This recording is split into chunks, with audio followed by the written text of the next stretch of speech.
दोस्तों नमस्कार। चर्चा का विषय में आप सभी का स्वागत है।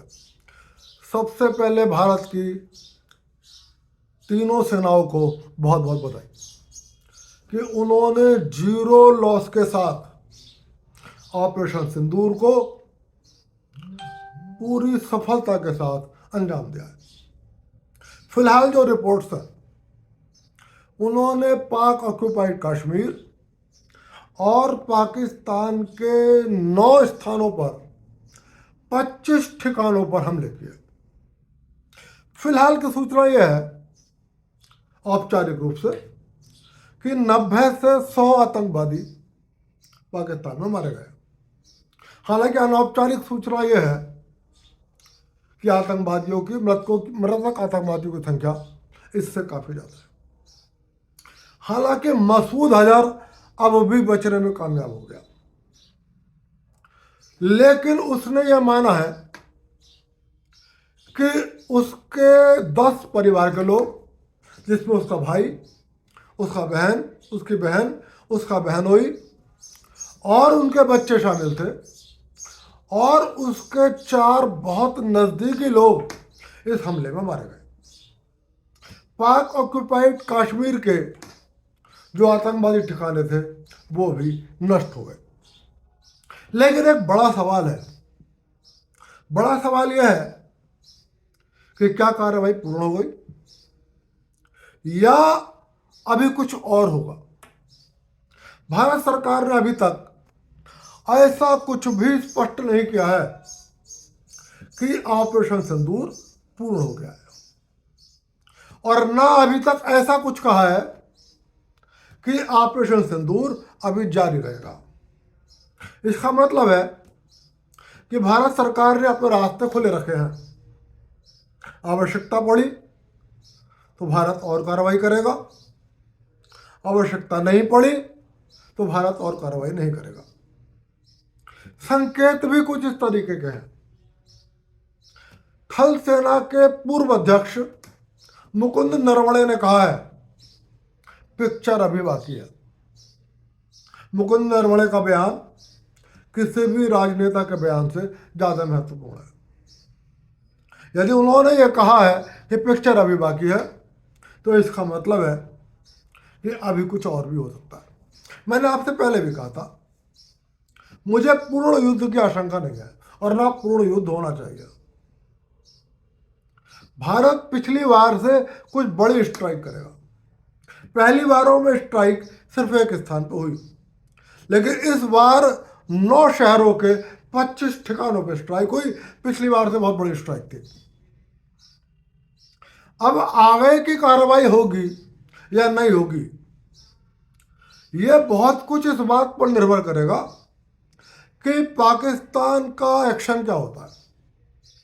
मैं आपको बता दूं, परसों ही पाकिस्तान के रक्षा मंत्री आसिफ ख्वाजा पत्रकारों से बात करते हुए भारत के हमले की आशंका को लेकर रो पड़े थे। उनकी आंखों में आंसू थे। उन्होंने कहा था कि भारत को अपने क्रोध पर नियंत्रण करना चाहिए और भारत पाकिस्तान पर आक्रमण नहीं करना चाहिए। मैं बार बार कहता हूं, पाकिस्तान के जो सिविल नेता हैं, मैं उन्हें बहुत दोषी नहीं मानता। असली दोषी पाकिस्तान की सेना है। और मैंने इसीलिए एक वीडियो में कहा था कि सिर्फ आतंकवादियों को ठिकानों पर हमला मत करो, पाकिस्तान की सेना को नुकसान पहुंचाओ। ये आतंकवादियों के बाप हैं। फिलहाल हालांकि भारत ने पाकिस्तान के किसी भी सैन्य ठिकाने पर हमला नहीं किया, पाकिस्तान के किसी भी नागरिक ठिकाने पर भी हमला नहीं किया है। पाकिस्तान के प्रधानमंत्री नवाज शरीफ ने भारत के हमले की निंदा तो करी है, लेकिन फिलहाल किसी जवाबी कार्रवाई की बात नहीं करी है। कहा यह भी जा रहा है कि मुनीर शरीफ ने पाकिस्तान के प्रधानमंत्री सहित सारे मंत्रियों को आईएसआई के हेडक्वार्टर में नजरबंद कर दिया है और उन्हें मना कर दिया है कि वो इस बारे में कोई बयान ना दे। पाकिस्तान के सिविल नेता क्या कहते हैं इस बात का कोई महत्व नहीं है। जबकि भारत में भारत के विदेश मंत्री, रक्षा मंत्री, गृह मंत्री, प्रधानमंत्री और ऐसे क्या कहते हैं इस बात का बहुत महत्वपूर्ण है। लेकिन पाकिस्तान में पाकिस्तान की सेना क्या कहती है ये महत्वपूर्ण है। फिलहाल अभी तक पाकिस्तान की सेना का अध्यक्ष बहुत बड़ा आतंकवादी, पहलगाम के हमलों का मास्टरमाइंड आसिम मुनीर का कोई बयान नहीं आया। फिलहाल वो लापता भी है। सुबह कुछ खबरें आई थी कि वो घायल आतंकवादियों को देखने के लिए अस्पताल गया, बाद में उसका खंडन आ गया कि सेना के कुछ और अधिकारी गए, मुनीर नहीं गया। हालांकि कुछ फोटो ऐसे आए हैं कि आतंकवादियों के जनाजे में पाकिस्तानी सेना के बड़े अधिकारी शामिल हुए। अब शाम 4 बजे जो पाकिस्तानी सेनाओं का पाकिस्तानी कुछ आतंकवादियों के जनाजे निकले हैं, उन जनाजों में भी पाकिस्तान की सेना के कई बड़े अधिकारी शामिल हुए। इन बड़े अधिकारियों के शामिल होने का एक मतलब बहुत साफ है कि ये पाकिस्तान के एसेट्स थे, ये पाकिस्तान के बड़े आतंकवादी थे, जिससे पाकिस्तान को झटका लगा है। और पाकिस्तान अपने शेष बड़ी एसेट्स को, क्योंकि पाकिस्तान इन आतंकवादियों को अपने एसेट्स कहता है, उनको ये संदेश दे रहा है कि पाकिस्तान की सेना आपके साथ खड़ी है। अब भारत का एक्शन क्या होगा ये इस बात पर निर्भर करता है, ये मेरा आकलन है, कि पाकिस्तान क्या रिटेलिएट करता है। भारत ने एलओसी पार नहीं करी। औपचारिक रूप से तो यही कहा जा रहा है। अनौपचारिक रूप से दोनों ओर से विरोधाभासी खबरें हैं, लेकिन मुझे अनौपचारिक खबरों पर नहीं जाना। अनौपचारिक रूप से दोनों ओर से काफ़ी ऐसी खबरें हैं जिनकी पुष्टि नहीं हो रही। और हमें युद्ध काल में अपने देश की सेना और अपने देश की सरकार के दावों पर ही भरोसा करना चाहिए। पाकिस्तान ने यह माना है कि भारत ने एलओसी क्रॉस नहीं करी और अपनी एलओसी से ही हमले करें। ये बात पाकिस्तान के सेना के प्रवक्ता ने भी मानी है और ये बात पाकिस्तान के प्रधानमंत्री और रक्षा मंत्री दोनों ने मानी है कि उनकी एयरफोर्स ने एलओसी क्रॉस नहीं करी और अपनी एलओसी में रहकर ही आक्रमण करा। फिलहाल पूरा देश सरकार के साथ है, लेकिन भारत में उसके बाद भी कुछ लोग हैं जो पाकिस्तान से हमदर्दी जताने में पीछे नहीं हट रहे। मैं नाम नहीं लूंगा, आप लोग नाम टीवी पे देख चुके होंगे।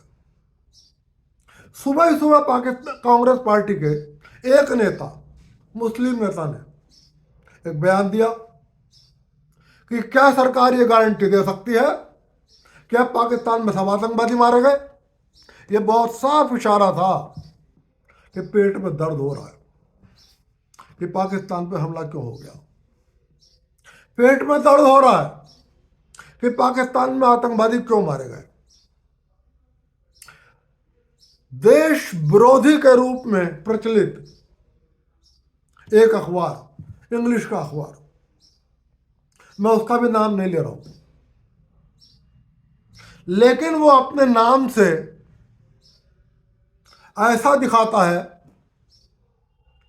जैसे वो भारत के बहुसंख्यकों की भावना को दर्शाता हो। उसने नाम जानबूझ के ऐसा रखा हुआ है। उस अखबार ने यह दावा किया है कि कल रात के हमलों में भारत को ज्यादा नुकसान हुआ।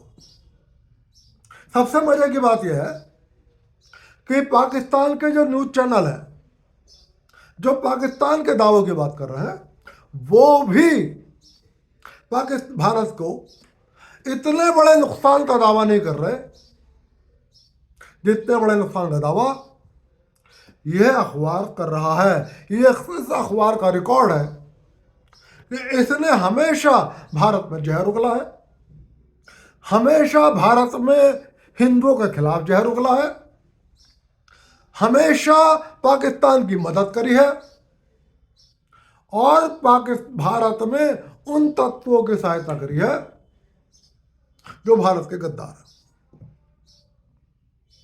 फिलहाल थल सेना के रूप से एक सूचना आ रही है कि कश्मीर और भारत की जो सीमाएं हैं वहां पर कल रात से बहुत जबरदस्त तरीके से गोलीबारी हो रही है और इस गोलीबारी में बड़े हथियारों का इस्तेमाल हो रहा है।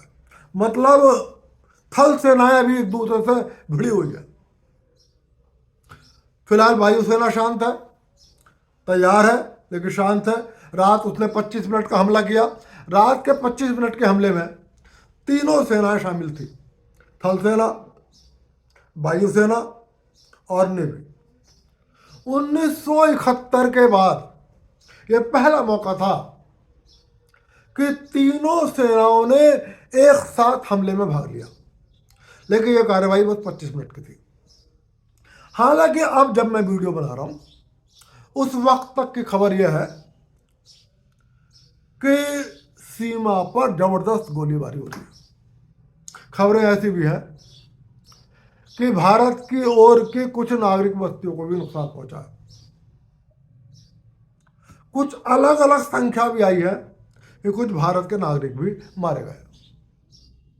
लेकिन खबरें यह भी है कि भारत की सेनाओं ने पाकिस्तान की सीमा के पार पाकिस्तान की सेना को पीछे हटने को मजबूर किया है। पाकिस्तान की सेना ने अपने कई चौकियां खाली कर दी हैं भारी गोलीबारी के चलते। पाकिस्तान के भी काफी नागरिक मारे गए और हताहत हुए बताए जा रहे हैं। अब आगे क्या होगा इस बारे में अभी कुछ नहीं कह सकता। प्रधानमंत्री राष्ट्रपति को मिलकर आ गए हैं, तो मुझे लगता है कि शायद अब भारत सरकार की कोई और बड़ी कार्रवाई करने का इरादा नहीं है। उसने एक दुनिया को संदेश दे दिया, यदि पाकिस्तान हमारे पर ऐसे हमले करेगा तो हम पाकिस्तान को घर में घुसकर मारेंगे। पहले एक जगह मारा था, अब हमने 9 जगह मारा है और फिर करेगा तो हम और ज्यादा जगह पे मारेंगे। कल सर्वदलीय बैठक बुलाई है भारत सरकार ने, लेकिन चूंकि हमला भारत ने किया है तो सब कुछ इस बात पर निर्भर करेगा कि पाकिस्तान का आतंकवादी सेना अध्यक्ष आसिम मुनीर क्या फैसला करता है। पाकिस्तान के प्रधानमंत्री की, रक्षा मंत्री की कोई वैल्यू नहीं है। हमने पाकिस्तान के रक्षा मंत्री आसिफ ख्वाजा की प्रेस कॉन्फ्रेंस देखी। सेना का प्रवक्ता उन्हें जो पेपर दे रहा था वो उसको पढ़ रहे थे। यह बहुत दुर्भाग्यपूर्ण बात है कि पाकिस्तान के सेना अध्यक्ष की, पाकिस्तान के रक्षा मंत्री की कोई वैल्यू नहीं है। वो वक्तव्य पढ़ने को मजबूर है जो पाकिस्तान की सेना का प्रवक्ता उन्हें दे रहा है। तो फिलहाल क्या ऑपरेशन सिंदूर पूर्ण हो गया या कार्रवाई अभी बाकी है, इसके लिए इंतजार करना होगा। और मेरा यह अपना आकलन है कि भारत अपनी ओर से कोई बड़ी कार्रवाई नहीं करेगा। यदि सीमा पर पाकिस्तान अपनी नापाक गतिविधियों को जारी रखता है तो भारत मुंहतोड़ जवाब देने से पीछे नहीं हटेगा। यदि पाकिस्तान जवाबी कार्रवाई के रूप में एलओसी को क्रॉस किए बिना या एलओसी को क्रॉस करके भारत के खिलाफ कोई कार्रवाई करता है तो भारत उसका जवाब देने के लिए स्वतंत्र है और भारत आगे भी एक्शन ले सकता है। लेकिन यदि पाकिस्तान ने ऐसा दुस्साहस किया तो हो सकता है भारत का एक्शन इससे भी बहुत तगड़ा हो। दोस्तों, आज की एक बहुत खास बात रही भारत की ओर से प्रेस कॉन्फ्रेंस। भारत की उस प्रेस कॉन्फ्रेंस में एक और एयरफोर्स से आई थी व्योमिका सिंह और एक और नेवी से आई थी सोफिया कुरैशी। ये सांकेतिक महत्व है।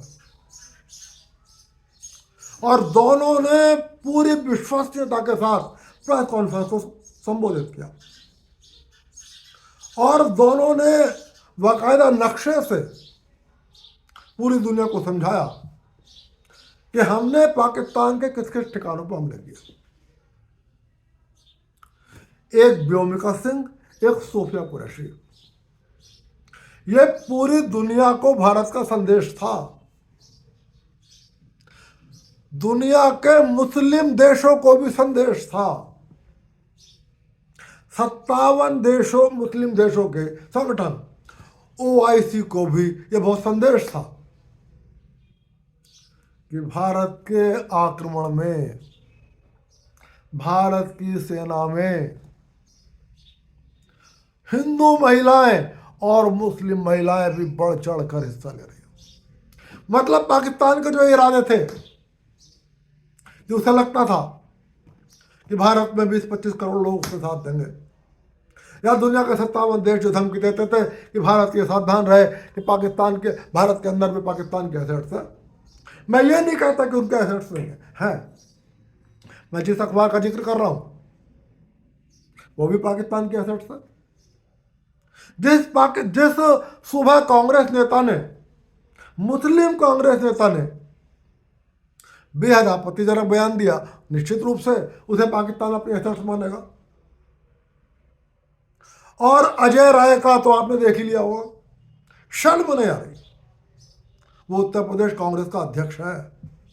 कोई साधारण कार्यकर्ता होता तो उसकी चर्चा करने की जिक्र नहीं थी।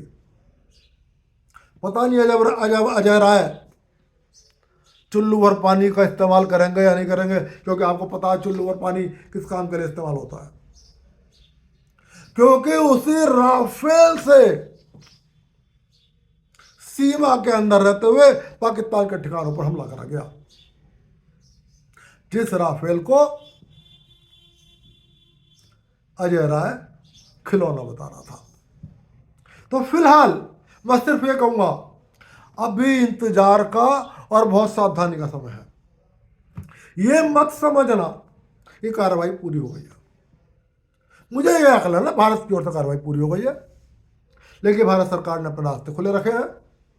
यदि पाकिस्तान फिर कोई दुस्साहसिक कार्रवाई करेगा तो भारत अपनी ओर से उससे दोगुने स्तर पर जाकर कार्रवाई करेगा।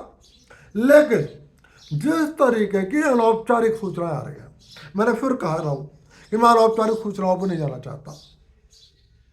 जिस तरीके की अनौपचारिक सूचनाएं आ रही है, अभी कुछ और होने की संभावनाओं से इनकार नहीं किया जा सकता, क्योंकि ये तो सेना, एयरफोर्स की और नेवी की कार्रवाई थी। लेकिन थल सेनाएं एक दूसरे के आमने सामने हैं और दोनों एक दूसरे पर पूरी क्षमता से हमले कर रही है, हालांकि सूचनाएं इसकी कम है। तो देखते हैं आगे क्या होता है। फिलहाल सिर्फ ये कहूंगा चलते चलते, भारत की सेनाओं पे मुझे बहुत गर्व है कि उन्होंने 0 लॉस के साथ, ये बहुत बड़ी बात है। और इसे मैं प्रधानमंत्री नरेंद्र मोदी के लिए प्रशंसा करूंगा। मैंने पहले भी कहा कि वो 0 लॉस थ्योरी पे विश्वास करते हैं कि हमारा न्यूनतम लॉस हो और दुश्मन को अधिकतम लॉस हो। तो भारत की सेनाओं ने 0 लॉस के साथ ऑपरेशन सिंदूर को पूर्ण किया है। मैं ये तो नहीं कहता कि पहलगाम में मारे गए लोग जीवित हो जाएंगे, लेकिन पहलगाम में जो विधवाएं हुई हैं उन्हें एक मानसिक संतुष्टि जरूर मिलेगी कि हमारा सिंदूर जिसने उजाड़ा था, भारत के ऑपरेशन सिंदूर ने पाकिस्तान की नींद उड़ा दी। कल रात पाकिस्तान में अफरा तफरी का माहौल था, लोग इधर से उधर दौड़ रहे थे, पूरे पाकिस्तान में सायरन बज रहे थे। फिलहाल मैं वीडियो को और लंबा नहीं खींच रहा हूँ और आपसे कह रहा हूँ, अभी मॉक ड्रिल होनी है, सावधान रहें, सरकार के निर्देशों का पालन करें। जैसे ही कुछ और होगा उसे लेकर आपके साथ आऊँगा, आपके सामने आऊँगा, देखते रहिए, चर्चा का विषय। और फिर कहूँगा वीडियो पसंद आए लाइक कर दीजिए, चैनल को सब्सक्राइब कर दीजिए। आप सभी को विश्व को नमस्कार।